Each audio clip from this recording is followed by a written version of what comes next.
ಈಗ ಇಷ್ಟು ಇರ್ಲಿಲ್ಲಪ್ಪ MP ಮಾಜಿ ಈಗ ಯಾಕೆ ಎದ್ದು ಬಂದ್ಬಿಟ್ಟಾರ ಗರಿ ಗರಿ ಹಂಗೆ ಹಾಕ್ಯಂಡು ಬೈ ಎಲೆಕ್ಷನ್ ಬಂತನ್ನ ಬೈ ಎಲೆಕ್ಷನ್ ಎಲ್ಲ ಊರಿಗೆ ಕಳಿಸಿದ್ವಿ ಅವ್ರನ್ನ. ರಾಜಕಾರಣ ಆರೋಪ ಪ್ರತ್ಯಾರೋಪ ಇರುತ್ತೆ, ಆದರೆ ವೈಯಕ್ತಿಕ ನಿಂದನೆಗಳು ಅದು ಬರಬಾರ್ದು. ಒಳ್ಳೆ ರಾಜಕಾರಣಿ ಆದರೆ ಯಾವ ರೀತಿಯಿಂದ ರಾಜಕೀಯ ಮಾಡ್ತೀವಿ, ಯಾವ ರೀತಿಯಿಂದ ನಾವು ಜನಗಳ ಜೊತೆ ಬೆರಿತೀವಿ, ಯಾವ ರೀತಿ ನಾವು ಅಭಿವೃದ್ಧಿ ಕಾರ್ಯವನ್ನು ಮಾಡಬೇಕು, ಬಡವರಿಗೆ ಯಾವ ರೀತಿ ಸಹಕಾರ ಮಾಡಬೇಕು, ಯಾವ ರೀತಿ ನಾವು ನಗರವನ್ನು ಮತ್ತು ಗ್ರಾಮಾಂತರ ಪ್ರದೇಶದ ರೈತರಿಗೆ ನೀರಾವರಿಗೆ ಯಾವ ರೀತಿ ಒತ್ತನ್ನು ಕೊಡಬೇಕು, ಅದ್ರ ಬಗ್ಗೆ ಮಾತಾಡಬೇಕು. ಹೆಲ್ತಿ ಡಿಸ್ಕಷನ್ ಇರಬೇಕು.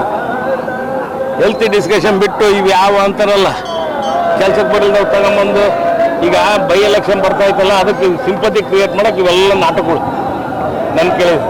ಎಲ್ಲ ಕಾನೂನು ಪ್ರಕಾರ ಎಲ್ಲ ತನಿಖೆ ಆಗಲಿ ಅಂತೀರಿ ಸರ್? ಎಲ್ಲವೂ ಆಗಲಿ, ಅದ್ರಾಗ ಏನೈತಿ.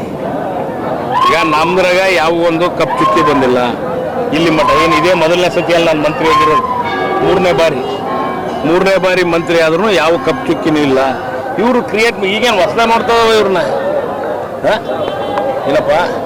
ಅದಕ್ಕೆ ಒಂದು ಸಮಾಧಾನದಿಂದ ಇದ್ದು ಎಲ್ಲರನ್ನು ಕೇಳಿ ಅದು ಆಮೇಲೆ ಅಧಿಕಾರಿಗಳು ಏನು ಮಾಡ್ತಾರೆ ಪಾಪ. ಅಧಿಕಾರಿಗಳು ಕಾನೂನಲ್ಲಿ ತಂಗೆ ನಡೆಸ್ಕೊಂಡು ಹೋಗ್ತಾರೆ. ಈಗ ನಾನು ತಪ್ಪು ಮಾಡಿದ್ರು ನನಗೆ ಅಡ್ವೈಸ್ ಮಾಡಬೇಕು, ಇಲ್ಲ ನಾನು ತಪ್ಪು ಮಾಡಿದ್ರು ನನಗೆ ಶಿಕ್ಷೆ ಆಗಬೇಕು. ಇವರು ಅಧಿಕಾರಿಗಳ ಮ್ಯಾಗೆ ದೌರ್ಜನ್ಯ ಮಾಡೋದು, ಅಧಿಕಾರಿಗಳಿಗೆ ಹೀಗೆ ಕೊಚ್ಚಿಂದ ಬೈಯೋದು, ಆ ರೀತಿ ಆಗಬಾರ್ದು. ಆ ಸಂಪ್ರದಾಯ ಅಲ್ಲ. ಅದನ್ನ ತಿಳ್ಕೊಂಡು ಮಾತಾಡಲಿ. ಅದು ಬಿಟ್ಟು ಹಿಂಗೆ ಮಾಡಿದ್ರೆ ಇದಕ್ಕೆ ಯಾರು ಬಗ್ಗಲ್ಲ ಈಗಲ್ಲ ಇಲ್ಲ. ಇವೆಲ್ಲ ನೋಡಿಬಿಟ್ಟವೆ ಇಂಥವು ಎಲ್ಲ ದಾದಾಗಿರಿನ. ಅದಕ್ಕೆ ಯಾವ ನಡೆಯಲ್ಲ. ಸಮಾಧಾನದಿಂದ ಶಾಂತವಾಗಿ ಹಿಂಗೆ ಕೆಲಸಗಳಾಗಬೇಕು, ಜಿಲ್ಲಾ ಆಡಳಿತದ ಹಿಂಗಾಗಬೇಕು ಅಂದ್ರೆ ನಾವು ಎಲ್ಲರೂ ಸೇರಿ ಮಾಡೋಣ. ಸರ್ DK ಶಿವರು ಡೆಲ್ಲಿಗೆ ಹೋಗಿದ್ದಾರೆ 3 ದಿನ ಆಯಿತು. ಗೊತ್ತಿಲ್ಲಪ್ಪ ನನಗೆ. ಹೈಕಮಾಂಡ್ ಬಿಟ್ಟು ಅಲ್ಲ ಸರ್, ನಿಮ್ಮ ಶಾಸಕರು ಹೇಳ್ತಾರೆ CM ಎಲ್ಲ ಲಕ್ಷ್ಮಿದ್ದಾರೆ.